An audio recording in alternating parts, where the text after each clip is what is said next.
Brother. అందరికీ మరొకసారి వందనాలండి. నాకు ఈ అవకాశం ఇచ్చినటువంటి దేవదేవునికి ప్రత్యేకమైన వందనాలు. మన కమిటీ పెద్దలకు కూడా నా వందనాలండి.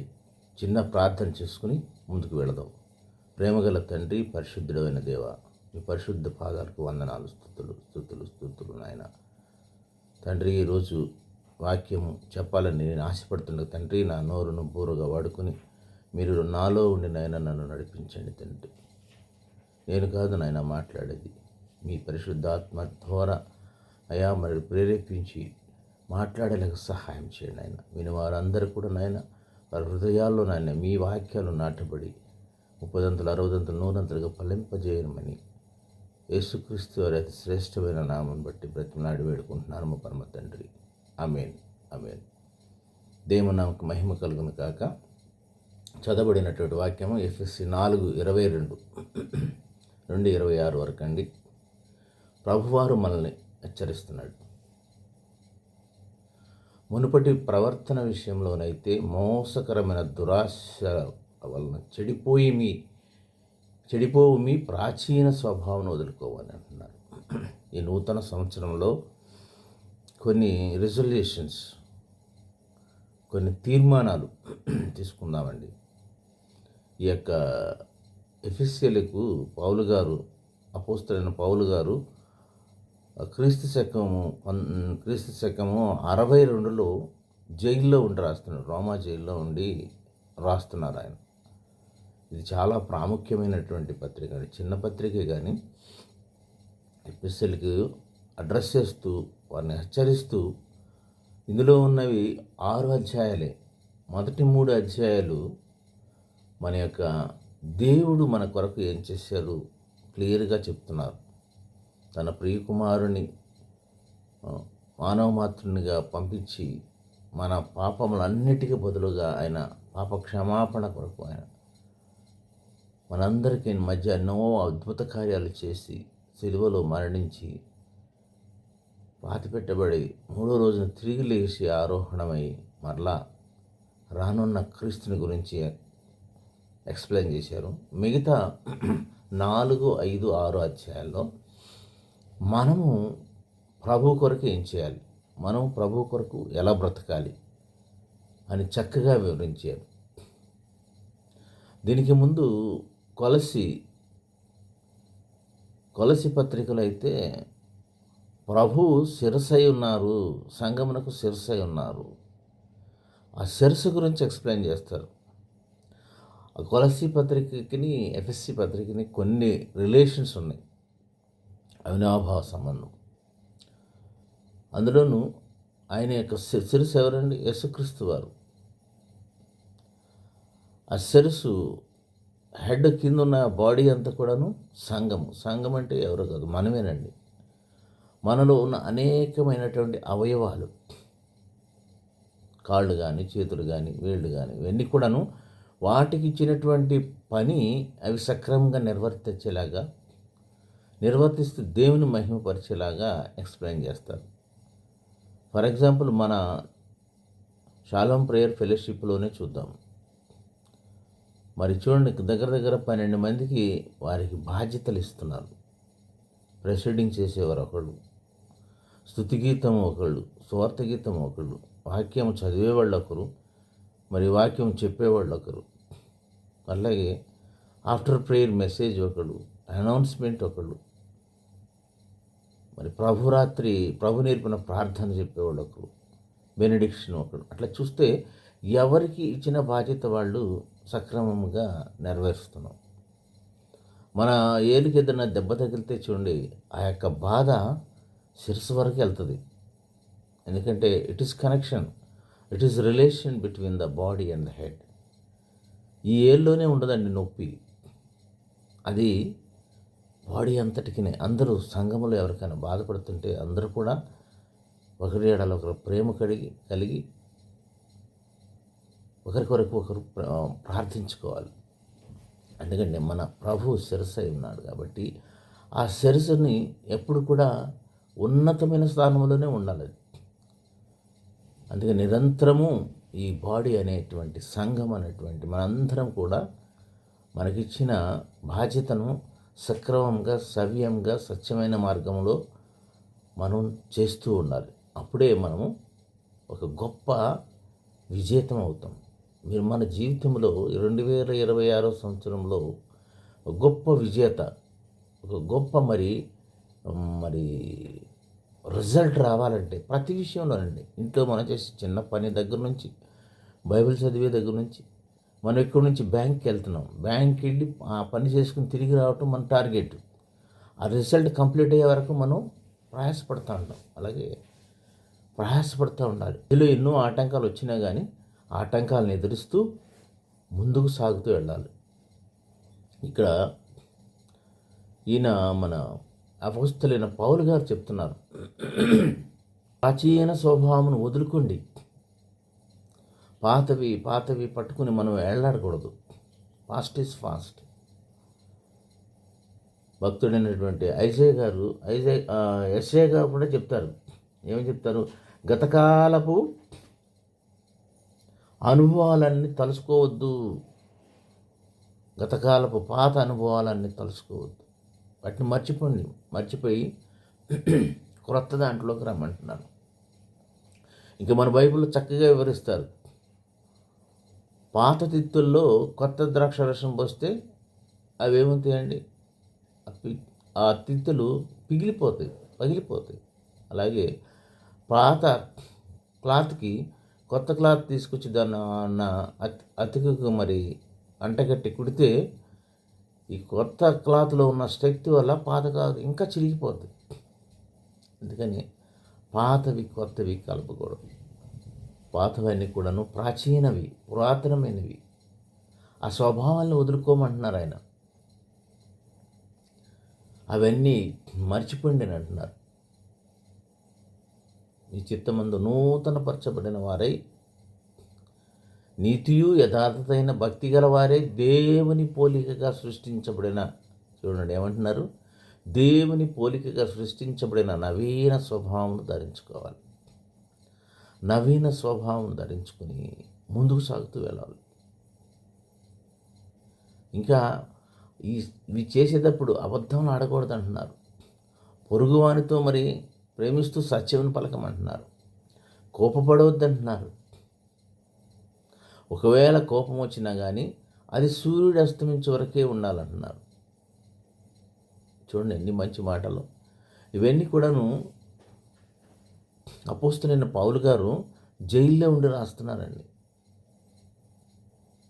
ఆయన ఎక్కడున్నగా, ఆయన అంతక్రితం సౌలుగా ఉండగా మరి ఆయన పాత స్వభావం అది మర్చిపోయాడు. అది విడిచిపెట్టేసేసి ప్రభువును పట్టుకున్న తర్వాత సౌలుగా మారి ఎన్నో మరి సువార్త యాత్రలు చేసి అనేకమైన సంఘాలు కట్టి మరి భక్తులను ప్రేరేపించి చివరికి అంటాడు కదా, నేను మంచి పోరాటం పోరాడితే నేను నా జీవితం తుదముట్టిస్తున్నాడు. అదండి విజయం సాధించాడంటే అలా ఉండాలి. పౌలు గారు అంటాడు కదా, చక్కగా అంటారు, మంచి పోరాటం పోరాడి తిని నా పరుగు తుదముట్టించి తిని. మనము ఎంతకాలం బ్రతుకుతామో తెలియదండి. బ్రతికినంత కాలమును మరి ప్రభు అంటున్నారు, మరి నన్ను పోలి నడుచుకోమని, నవీన స్వభావం ధరించుకోమని.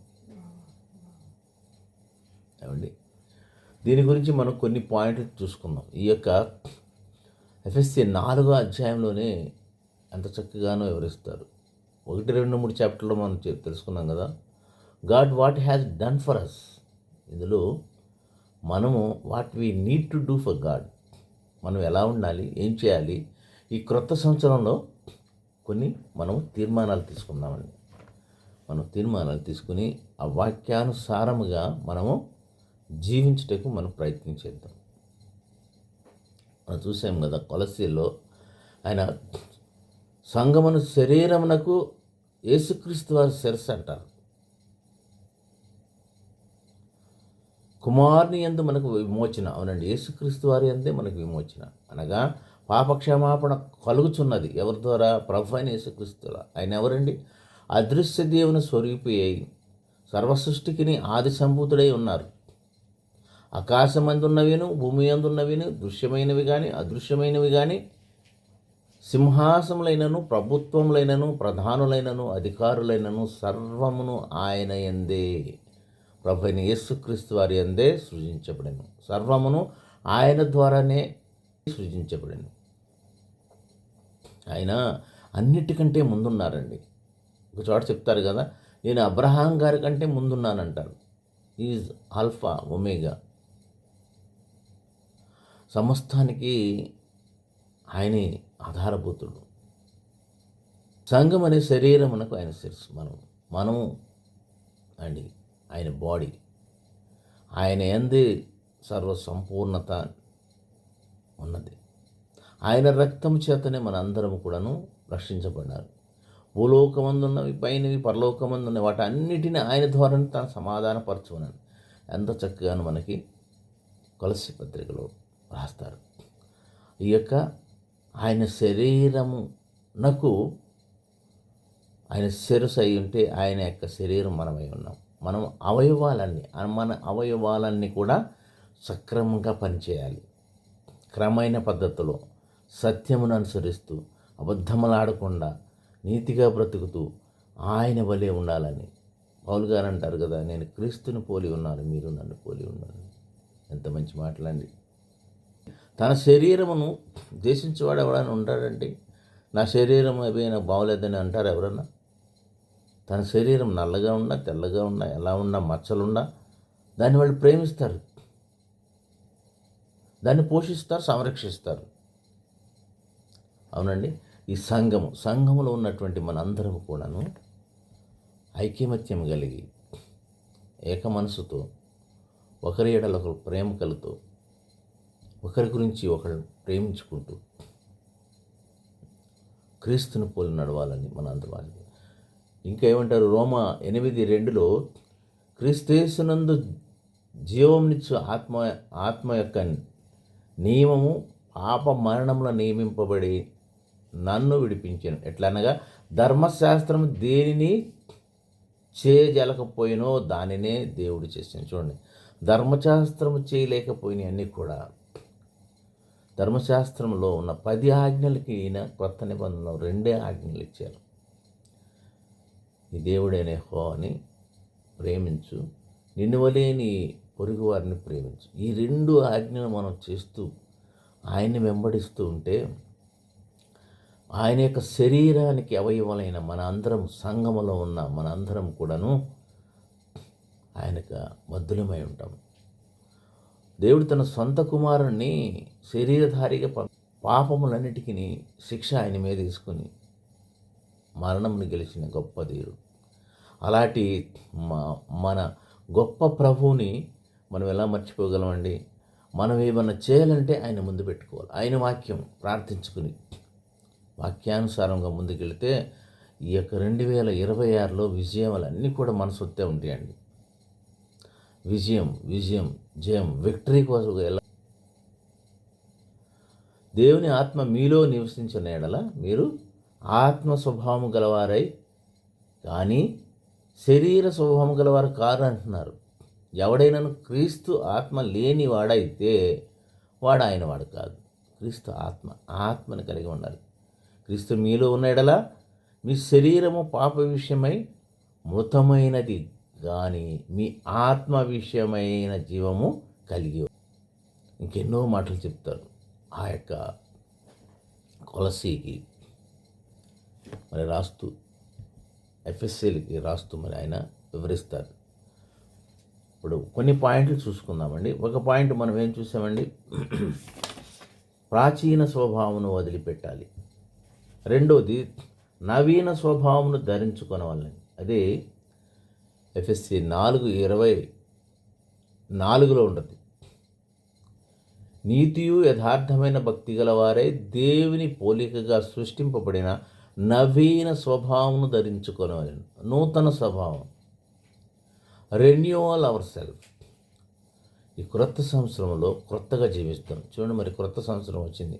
క్రిస్మస్లో, న్యూ ఇయర్లో, ఫెస్టివల్లో పాత బట్టలు వేసుకుంటానికి మనం ఇష్టపడతామండి. క్రొత్తగా ఉండాలని క్రొత్తదనంతో కొత్త బట్టలు వేసుకొని శుభ్రంగా ఉండి మరి మన మందిరానికి వెళ్ళాలని ఆశపడతాం కదా.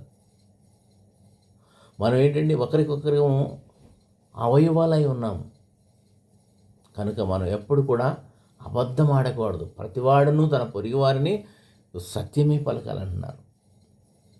ఈ క్రొత్త సంవత్సరంలో ఇవన్నీ కూడా కొన్ని నిర్ణయాలు తీసుకున్నాం. Can we take a resolution? నేను నీతియు యథార్థమును భక్తి గల వారిని దేవుని పోలినట్లుగా ఉంటూ ఆయన సృష్టించబడిన వాని యందు నవీన స్వభావమును ధరించుకొని ముందుకు సాగుదామని మనం ప్రతిజ్ఞ చేసుకుందాము. అలా మనం చేసుకుంటూ వెళ్తే ఎన్నో ఉండేయండి. ఇంకొకటి ఎఫ్ఎస్సి 4:1-2 ఏముంటుంది? మీరు సమాధానమును బంధము చేత ఆత్మ కలిగించు ఐక్యమును కాపాడుకొనుట యందు శ్రద్ధ కలిగిన వారే ప్రేమతో ఒకరినొకరు సహించుకొనచ్చు. ప్రేమతో ఒకరినొకరు సహించుకుంటూ ఒకరినొకరిని హెచ్చరించుకుంటూ ఒకరిని మర్యాదపూర్వకంగా పలకరించుకుంటూ మనమందరం ఎవడండి? We are separated people. మనం పిలువబడినటువంటి వారము. ఆ పిలువబడినట్టు తగినట్లుగానే దీర్ఘశాంతంతో కూడిన సంపూర్ణ వినయంతో సాత్వికంతోనూ నడుచు. జైల్లో ఉన్నారని బాధపడరా ఆయన అక్కడ ఉండి మళ్ళీ ఎంతో ఉత్సాహంతో పాటలు పాడుతూ ఉంటే ఆ జైల్లో ఉన్నట్టు అద్భుతాలు జరుగుతాయి. మనం అందరికీ తెలిసేది. ఆయన ఎన్నో మంచి కార్యాలు చేసి ఈ యొక్క క్రీస్తు యేసు గురించి బలమైనటువంటి పనిగా పనిచేసి ఆయన పరుగుతుందం. అదండి అసలైన విజయం అంటే. ఆయన విజయం పొంది నా పరుగుతుద ముట్టిస్తున్నాను అని తన కుమారునిగా ఉన్నటువంటి తిమోతి గారితో అంటారు. రెండు విషయం ఏం చూసామండి? మనం నవీన స్వభావం ధరించుకొని ఉండాలి ఈ క్రొత్త సంవత్సరంలో. మూడవదిగా అదే ఎఫ్ఎస్సి 4:25 అబద్ధమాడటం మాని ప్రతివాడును సత్యమే మాట్లాడవలని. అబద్ధం అనేది మనం మాట్లాడుకోకుండా సత్యముని మాట్లాడుతూ సత్యముని వెంబడిస్తూ. కొన్ని సంవత్సరాల క్రితం హైదరాబాద్ హైకోర్టులో ఒక జడ్జి గారు ఉండేవారు. ఆయన టేబుల్ మీదకి 400 crores మరి పిటిషన్ వేసినటువంటి వాళ్ళు పెట్టారు. అయ్యా, ఇదిగో కొన్ని కోట్లు ఖరీదు చేసేటువంటి ఈ స్థలంలో పేదలు ఇల్లు కట్టుకున్నారు, దాన్ని తీసేసేలాగా మాకు జడ్జిమెంట్ ఇవ్వండి. ఇస్తే మీకు 400 కోట్లు. తగినటువంటి మంత్రులు, ఎంపీలు అందరూ కూడా ఆయన్ని, కానీ ఆయన జడ్జిమెంట్ ఏమి ఇచ్చారో తెలుసండి? పేదల ఎడల అబద్ధం ఆడకుండా సత్యమును అనుసరిస్తూ ఆయన జడ్జిమెంట్ ఏమి ఇచ్చారంటే, ఈ పిటిషన్ రాంగ్, ఈ కోట్ల కొలది మరి విలువ చేసే స్థలంలో ఎప్పటి నుంచో పేదవాళ్ళు ఉన్నారు కాబట్టి వీళ్ళని తొలగించే పరిస్థితి లేదని జడ్జిమెంట్ ఇచ్చారు. అదండి కరెక్ట్ అయినటువంటి సత్యమైనటువంటి విజయం. ఆయన జడ్జిగా విజయం పొందారో లేదో కానీ ఈ జడ్జిమెంట్ ద్వారా ఆయన ఎంతో మరి కొనియాడబడ్డారు. ఎంతోమంది పేదలకు న్యాయం చేశారు.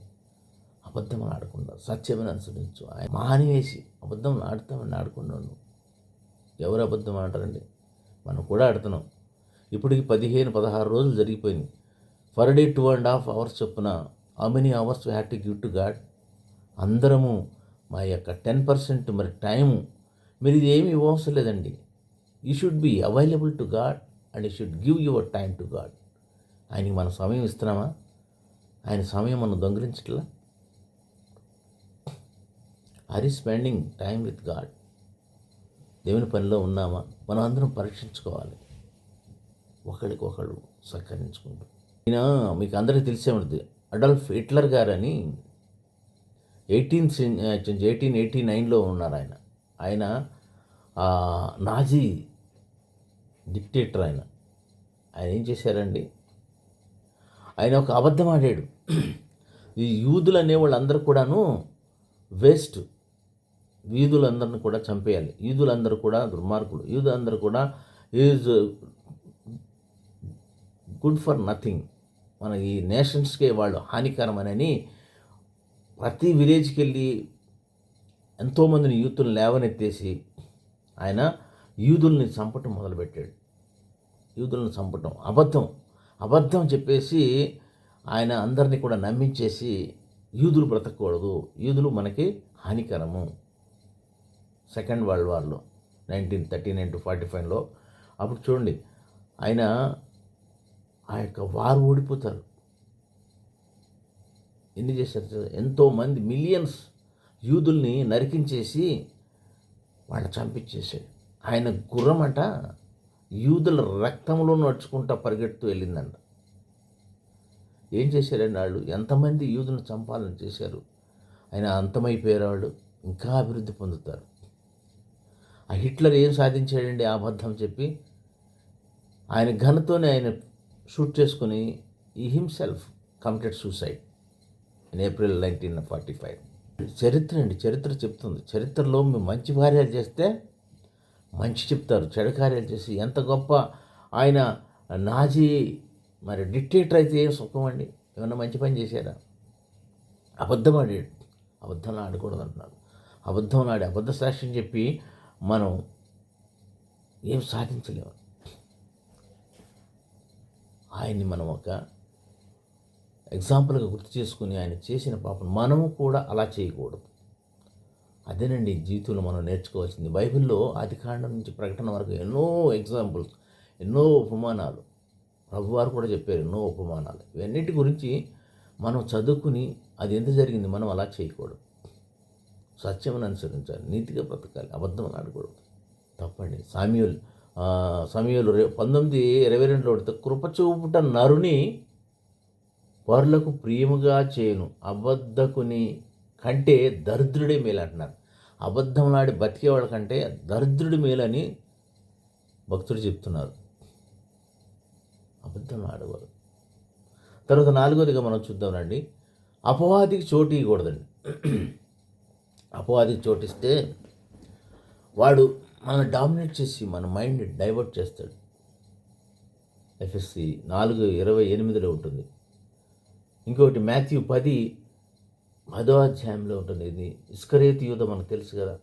కొన్ని నాణ్యాలకి ప్రభువును అమ్మేసేసి అపవాదికి చోటిస్తాడు. అపవాది చోటిస్తే ఏంటంటే రిజల్ట్స్ మరణమే. పాపమునకు జీతం మరణం అంటున్నారు కదా ప్రభు. ఇంకా అలాగా ఆదికాండంలో అవ్వమ్మ గారు ఆ సైతాను వచ్చి పండు తింటే మంచిదమ్మా అని అంటే అక్కడ అవక నువ్వు చీపో సైతానా నన్ను అందా, నా ప్రభు వద్దన్నాడు చేయొద్దన్నాడు చేయనని ఆ మాట ఎంది. అపవాదికి చోటిచ్చింది. అపవాది చోటిస్తుంది, శాపగ్రస్తులైపోయారు. అందుకని మన జీవితంలో కానీ మన బ్రతుకుల్లో కానీ అపవాది వస్తే వాళ్ళకి చోటు ఇవ్వకుండా ఈ క్రొత్త జీవితంలో మీకు విజయం కావాలా? ఇది ఒక రిజల్యూషన్. నేను అపవాదికి చోటు అన్నడు ఇవ్వను, దగ్గరికి రా, నేను ప్రార్థనతో ముందుకెళ్తాను. 5వదిగా చూద్దానండి. ఇంకా అదే ఎఫ్ఎస్సి 4:28 దొంగిలించువాడు ఇక మీదట దొంగిలించక కరగలవానికి పంచిపెట్టుట వీలు కలిగే నిమిత్తము తన చేతులతో మంచి పని చేయొచ్చు కష్టపడాలి. చూడండి ఎన్ని మంచి మాటలండి. కష్టపడి పదాలి, బతకాలి. అమెరికన్ అంటాడు కదా, నేను రిక్షా తొక్కైనా సరే నా ఫ్యామిలీని నేను పోషించుకుంటాను అంటాడు. కొంతమంది ఉన్నారు మా ఫ్యామిలీలో పీజీ చేశారు, నా పీజీ తగ్గట్టు జాబు రాలేదని ఇంకా అన్ఎంప్లాయీగానే ఉండిపోయారు. ఇది మన దగ్గరికి రాదండి, ఎత్తుక్కుంటాం. మనమే వెళ్ళాలి. చిన్న పని అయినా చేసి అయినా సరే కష్టపడి పని చేసి మంచి పని చేయొచ్చు. తన చేతులతో దొంగతనం చేయొద్దంటారు. మనకు తెలుసు కదా, దొంగతనం చేసిన వాళ్ళు ఉన్నారు బైబిల్లో. ఆదికాండం 31లో ఉంటుంది. లాబాను తన గొర్రెబొచ్చు కత్తిరించుటకు వెళ్ళినప్పుడు ఆయన కుమార్తె అయిన రాహేల్ గారు ఏం చేస్తారు? తన తండ్రి ఇంటి ఉన్న గృహదేవతను దొంగిలించాను. దాని ఫలితం ఏమైందండి? ఆమె తన భర్తతో ఎక్కువ కాలం ఉండలేకపోయింది. ఎంతోమంది ఉన్నారు దొంగ. యెహోషువ 7:20లో ఉంటుంది. ఆకాన్ గారు మనకు కథ అంతా తెలుసు. యెహోషువ పెద్ద యుద్ధవీరుడు. ఆయన యుద్ధవీరుడు, అంత గొప్పవాడు. చిన్న పట్టణం మీద ఆయన వారు వాడిపోతాడు. దగ్గర దగ్గర 36 మంది చనిపోతారు. ఆయపట్నం ఏదో ఉంటుంది. ఆయపట్నం మీద యుద్ధంకి వెళ్ళినప్పుడు ప్రభుని అడుగుతాడు, ప్రభు ఏంటి నీ పెద్ద ఎరుకు పట్టణం జయించానే, ఈ చిన్న పట్టణం జయించలేకపోయానేంటని కన్నీళ్లతో మోకరించి ప్రభుని అడిగితే అంటారు కదా, నా మాటకు వ్యతిరేకంగా జీవిస్తున్నారు, మీరు దొంగలు ఉన్నారు, పాపము చేత మరి దొంగతనం చేసి వచ్చారు, దోపుడు సొమ్ములో కొంతను ఆయన ఎవరు ఆకాన్ గారు ఒక మంచి షీనారు పై వస్త్రము, 200 తులాల వెండి, 8 తులాల బంగారు, వీటి కోసం ఆశపడి తీసుకొచ్చి ఆయన డేరా కింద పాతి పెట్టుకుంటాడు. ప్రభువు తెలియదండి అది చేయొద్దన్నాడు. చేయటం వలన చూడండి మరి ఆయనకి ఏమైంది, చివరికి ఆయనే కాకుండా ఆయన కుటుంబ సభ్యులందరూ కూడా రాళ్లతో కొట్టబడి చంపబడ్డారు, అగ్ని చేత కాల్చబడ్డారు. ఎందుకు చేయాలండి దొంగతనం? దానివల్ల ఇవన్నీ మనం నేర్చుకుని దొంగతనం చేయటం వల్ల చివరికి ఏంటి రిజల్ట్? ఇంకా ఆరోదిగా చూద్దానండి మనం. అదే ఎఫ్ఎస్సి 4:29 ప్రభువారు ఎఫ్ఎస్సి పత్రికలో మనం ఏం చేయాలి, మనం ఎలా ఉండాలి, ఇవన్నీ హెచ్చరికలండి. ఏమంటారు?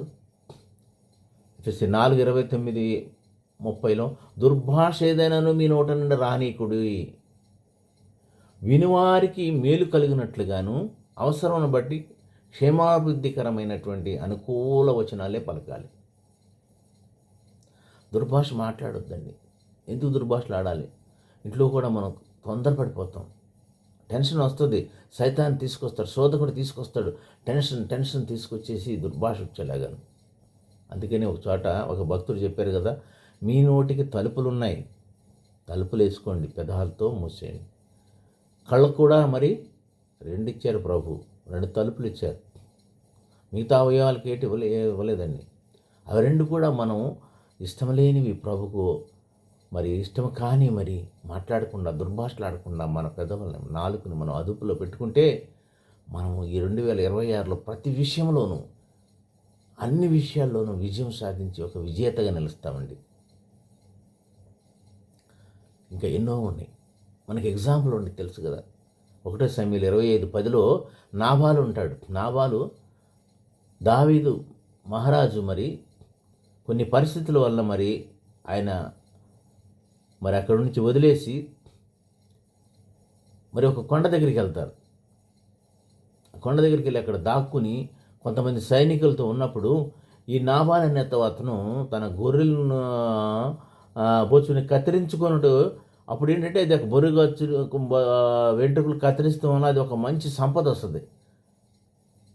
అందుకని ఈయన కొంతమందిని పంపించి దావీదు గారు, అయ్యా మరి అందరినీ అడగండి, మీ కుశల ప్రశ్నలను అడిగేసి మేము ఇక్కడికి వచ్చామయ్యా, ఈ ప్రాంతంలో ఉన్నాము, ఈ కొండ ప్రాంతంలో మాకు భోజనం లేదు, కొంచెం ఏదైనా భోజనం దయచేయండి అని అంటే ఏమంటారు మనకు తెలుసు కదా. నాబాలు ఏమంటారండి? దావీదు ఎవడు? యెషయా కుమారుడు ఎవడు? తమ యజమానులను విడిచి పారిపోయిన వాడు పెద్ద దాసుడు, ఈడేంటని దుర్భాషలాడతాడు. ఆ దుర్భాషలాడటం వల్ల ఆయనకి ఫలితం ఏమొచ్చిందండి? మరణమే వచ్చింది కదా. నోటుని కాసుకొని ఉంటే దావీదు గారిని ఒక అతను శపిస్తాడు, దుర్భాషలాడతాడు. ఆయనతో తన కుమారుడికి చెప్తాడు, మా కుమారుడు రాజైనాక కింగ్ సల్మాన్ గారు చెప్తాడు, ఫలానా వ్యక్తి నన్ను దుర్భాషలాడాడు, వాడితో జాగ్రత్తగా చూసుకో. అలా దుర్భాషలు ఆడుకోవడం వల్ల మనకు పాపం అనేది రాదు, మనము దీవించబడతాం.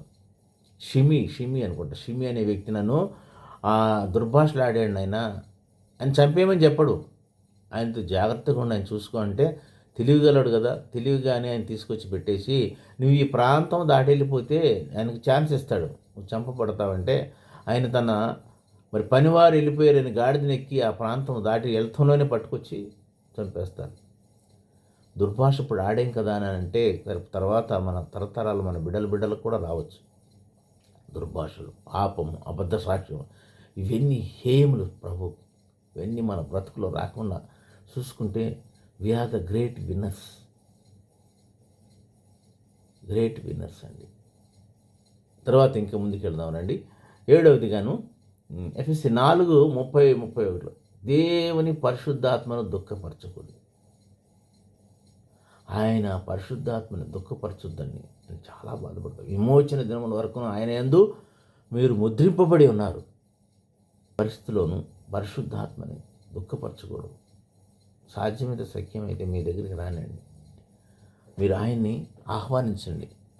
ఆయన్ని మనము ప్రభువా నా దగ్గరికి రా. పరిశుద్ధాత్మ లేనిది మనం ఏ కార్యం చేయలేమండి. ఏ కార్యములు కూడా సక్సెస్ కావు. దేవుని పరిశుద్ధాత్మ దుఃఖపరచకూడదు. విమోచన దినం వరకును మనం ఉండాలి కదా. 31లో ద్వేషము, కోపము, క్రోధము, అల్లరి, దూషణ, సకలమైన దుష్టత్వం మీరు విసర్జించుడి, వదిలేయండి. Remove all these things. ఏంటండి? సమస్తమైన ద్వేషము, కోపము, క్రోధము, అల్లరి, దూషణ, సకలమైన దుష్టత్వం నుండి విసర్జించుడి. అవన్నీ చేయగలుగుతున్నాము. ఒకని ఎడల ఒకడు దయగలిగి కరుణావృతులై క్రీస్తునందు దేవుని మిమ్మల్ని క్షమించిన ప్రకారము మీరును ఒకరినొకరు క్షమించుకోండి. Are you forgiving your neighbours? ఒకళ్ళు కోపం పెట్టుకుని ఉంటారు, క్షమించాలండి. క్షమించడానికి ఒక మంచి ఎగ్జాంపుల్ ఏంటంటే నెల్సన్ మండేలా గారు. నెల్సన్ మండేలా గారు ఎంత గొప్ప వ్యక్తి అండి. ఆయన 27 years జైల్లో ఉన్నారండి. జైల్లో ఉండి spend most of his time for the south African people. వాళ్ళ గురించి కష్టపడ్డారు. ఆయన జైల్లో ఉండగా ఒక జైలు అధికారి ఆయన మీద ఎంత క్రూరంగా కొట్టేవాడంటే పశువుని కొట్టినట్టు కొట్టేసి దాహం అని అడిగితే ఆయన మీద యూరినేషన్ చేసేవాడు, యూరిన్ పోసేవాడు. ఆయన ఒకసారి ఏడుస్తాడు కదా, చిన్నప్పుడు నా తల్లి పాల కన్నాను ఈ జైలు అధికారి యూరిన్ ఎక్కువ తాగాల్సి వచ్చింది అంటాడు. Anyhow by the grace of God he has released in 1990లో తిరిగి వచ్చినప్పుడు ఆయన ఆ యొక్క సౌత్ ఆఫ్రికాకి 94లో become the first black president democratic south Africa అయినప్పుడు ఒక హోటల్లో ఈయన సెక్యూరిటీ వాళ్ళతో ఉన్నప్పుడు ఈ జైలు అధికారి ఆ హోటల్లో ఉండి భయపడిపోతా ఉన్నాడు. ఆయన పిలిచి ఈయన టేబుల్ దగ్గర కూర్చోబెట్టుకుని చక్కగా భోజనం పెట్టి, భయపడమాకు, నేనేం చేయను, నేను క్షమిస్తున్నానని చెప్తాడు. ఎవరు చేయగలరండి అంత భయంకరంగా శిక్షించి యూరిన్ పోసినటువంటి అతన్ని ఫర్గివెన్. ఆ ఫర్గివెనెస్లోనే యూనిటీ ఉంటుందండి, శక్తి ఉంటుంది. ఆయన అంటారు కదా, నా మంచితనం వల్ల, నా ఇది వల్ల నేను సౌత్ ఆఫ్రికా ప్రెసిడెంట్ అవ్వలేదు. నేను క్షమించాను అందరినీ నా హక్కును చేర్చుకున్నాను కాబట్టి నేను ప్రెసిడెంట్ అయ్యా అంటాడు. పట్టించే గుణం, అలాంటి క్షమించే గుణం ఉన్నది మనకి. ఎంత భయంకరంగా ఆయన హింసిస్తారండి. ఆయన అంటారు, a voice for forgiveness and unity is my strength. What a wonderful words. ఆయన క్షమించాడు కాబట్టి ఆయన ఈనాటి కూడా మనకి తెలిసిన విషయమే, మన దేశంలో అత్యున్నతమైన భారతరత్న అవార్డు కూడా ఆయనకి ఇచ్చారు. ఆయన మైల్ స్టోన్ అండి. ఎన్ని సంవత్సరాలు అండి? 27 సంవత్సరాలు. అంటే half of his life is spend in the jail. ఎవరు ఒకని ఎడల ఒకరు దయ కలిగి ఉండాలి. ఎఫ్ఎస్సి 4:32 ఉంటుంది. మనం ప్రతి ఒక్కరి ఇంకోటి పేదలను కనికరించమంటారు. దయావృతం కలిగి ఉంటాం. ఒకరిని క్రీస్తేసు నందు దేవుడు మిమ్మును క్షమించిన ప్రకారం మీరు కూడా క్షమించండి. క్షమాగుణం కలిగి ఉండండి, దయాగుణం కలిగి ఉండండి. మనకు తెలుసు కదా, దయాగుణం కలిగి ఉండండి. Great example good Samaritan. ఆ దారిలో ఎంతమంది ఒక అతను గాయపడిపోతే ఎవరన్నా చూస్తారండి? శాస్త్రులు వెళ్తారు, లేవీలు వెళ్తారు, యాజకులు వెళ్తారు, పెద్దవాళ్ళు. They have not helped them. ఆ గాయపడిన వ్యక్తి అక్కడ పడే ఉంటాడు. కానీ గుడ్ సమరిటన్ తీసుకెళ్ళి ఒక చోట తీసుకెళ్ళి అక్కడ కొంత ధనం ఇచ్చి, అమ్మా వీళ్ళని చూడండి, నేను వచ్చిన తర్వాత కూడా ఇంకేమైనా అయితే డబ్బు ఇస్తానంటాడు. ఇవన్నీ కూడా ఎందుకు చెప్తారు ప్రభువారు మనకు ఉపమానాలు? నేను అంతక్రితం కూడా గుర్తు చేశాను. ఒక గొప్ప డాక్టర్ ఒకే ఒక కొడుకుంటే ఆయనకి మంచి బైక్ కావాలంటే బైక్ కొనిస్తే బైక్తో యాక్సిడెంట్ చేసుకుంటే అదే రోడ్న డాక్టర్ గారు కారు వేసుకుని వెళ్తూ అక్కడ ఉన్న యూత్ ఆపుతారు. అయ్యా ప్రాణం పోయేలాగా కొంచెం మీ కారులో తీసుకెళ్ళినారంటే నో నో నో నో నా కారు పడిపోద్దానని వెళ్ళిపోతాడు. వెళ్ళిపోయిన తర్వాత కొంతసేపటికి అదే హాస్పిటల్ కొడుకుని తీసుకొస్తాడు. ఈయన హెడ్ కాబట్టి ఎక్కడో ఉంటాడు. ఇంకొక డాక్టర్ చూసి ఆయన ఈజ్ నో మోర్, ఒక 5 minutes ముందు తీసుకొస్తే ఏమైనా ట్రై చేసేవాడిని అంటారు. ఈ డాక్టర్ వచ్చి చూస్తారు, హెల్ప్ చేయలేదు, దూషించాడు, దయ లేదు ఆయన దగ్గర. ఎవరో కదా ఆయన సొంత కుమారుడు పడి ఏడుస్తూ ఉంటాడు. ఏం ఉపయోగం అండి? ఏం తీసుకెళ్తాం మనం? నథింగ్. మనం ఏం తీసుకెళ్ళామండి? మన మంచి కార్యాలు. మరి యాక్ట్స్ అపోస్తులు 10వ అధ్యాయం ఉంటుంది కదా, కర్నేలి శతాధిపతి, ఆయన మంచి కార్యాలు ధర్మకార్యాలు దేవుని వద్దకు వెళ్ళి దేవుడే దేవదూతను, అయ్యా నువ్వు ఇంత మంచోడు కదా, నువ్వు నీ యొక్క ధర్మకార్యాలు, నీ మంచి కార్యాలు, నీ యొక్క దయగలిన కరుణ కలిగినట్టు మనసుని ఎన్ని ఆలకించాను, నువ్వు ఒక పని చేయి, ఫలానా చోట ఎప్పేకులో పేతురు గారు ఉంటారు, అపోస్తులు.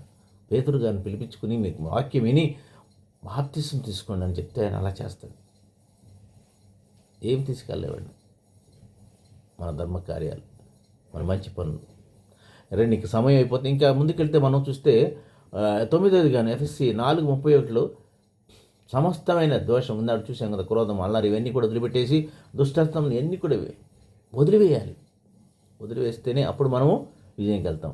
10వదిగా చూద్దామండి, క్రీస్తునందు దేవుని మిమ్మల్ని క్షమించిన ప్రకారం మీరు ఒకరినొకరు క్షమించుకోవాలి. ఇందాక చూసాం కదా, ఒకరి ఎడల క్షమాగుణం కలిగి, ఒకరిని ఎడల ప్రేమించుకునే దయ కలిగి, కరుణ కలిగి. ఆయన కరుణమయుడండి. ఆయనలో కొన్ని లక్షణాలన్నా మనలో ఉండాలి కదా, ఆయన బిడ్డలు అయినందుకు. అందుకని మనం వదలక విడవక ఆయన పవిత్ర గ్రంథం, పవిత్రమైన వాక్యాలు చదువుకుంటూ ఎఫెసీ పత్రిక ధ్యానిస్తామండి. ఎంతో అమూల్యమైన మాటలు. 4, 5, 6లో ప్రభు చెప్తున్నారు, అయ్యా మీరు ఇది చేయండి అని. నేను ఇది చేసిన ఎగ్జాంపుల్గా ఈ కోటెడ్ ఎగ్జాంపుల్ ఇన్ 1, 2, 3 చాప్టర్స్. అలాగే మనము ఈ 2026లో are you going to become a good victory man? విజేతగా నిలవాలనుకుంటున్నావా? కొన్ని రిజల్యూషన్ తీసుకుందాం. ఏంటండి? 1 ప్రాచీన స్వభావం వదిలేసుకుందాం. 2 నవీన స్వభావం ధరించి దేశుని పోలి ఉందాం. 3 అబద్ధములను ఆడటం మానేసి సత్యమనే మాట్లాడదాం. 4వదిగా అపవాదికి చోటు ఇవ్వకోకుండా సైతాన్ని రానికుండా చూసుకుందాం. 5వది దొంగతనం మానేసి మంచి పని చేయటూ కష్టపడి ఒకరికి ఎగ్జాంపుల్గా ఉన్నాం. 6వది దుర్భాష ఏదైనా మీ నోటి నుండి రానికండి, బూతులు రానికండి, దుర్భాషలు రానివ్వండి. మీ నాలుకే మీ మరణాన్ని దగ్గర తీసుకెళ్తుంటారు కదా. 7వది కానీ పరిశుద్ధాత్మను దుఃఖపరచకూడి, ఎప్పుడు కూడాను దుఃఖపరిచే ప్రయత్నం చేయదు. 8వది గాను ఒకరి ఎడల ఒకడు దయ కలిగి కరుణాహృదయంతో దయ ఉండి ప్రేమతో పేదలను దగ్గర తీసి ఆదరిస్తాం. 9వ కానీ సమస్తమైన ద్వేషము, కోపము, క్రోధము, అల్లరి, దూషణ, సకలమైన దుష్టత్వం నుండి మీరు దూరంగా ఉందాం. 10వది క్రీస్తునందు దేవుడు మిమ్మును క్షమించిన ప్రకారము మీరును ఒకరినొకరు క్షమించుకుంటూ, ఒకరినొకరు ఆదరించుకుంటూ, ఒకరినొకరు గౌరవించుకుందాం. ఇన్ని మంచి మాటలండి. ఈ కొన్ని మాటలు దేవుని యొక్క వినికిడిలో దీవించబడును గాక. ఆమేన్. దైవెన్. వందనాలండి. మరొకసారి నాకు అవకాశం ఇచ్చినట్టు కమిటీ పెద్దలకి ప్రత్యేకమైన వందనాలు. Praise the Lord brother. Praise the Lord. చక్కటి అద్భుతమైన సందేశము. మనం ఈ నూతన సంవత్సరంలో మరి నూతన ఆశీర్వాదాలు, నూతన దీవెనలు పొందాలంటే మన జీవితాల్లో కూడా మార్పు కలిగి ఉండాలి. ప్రాచీన స్వభావాలను వదిలిపెట్టి నవీన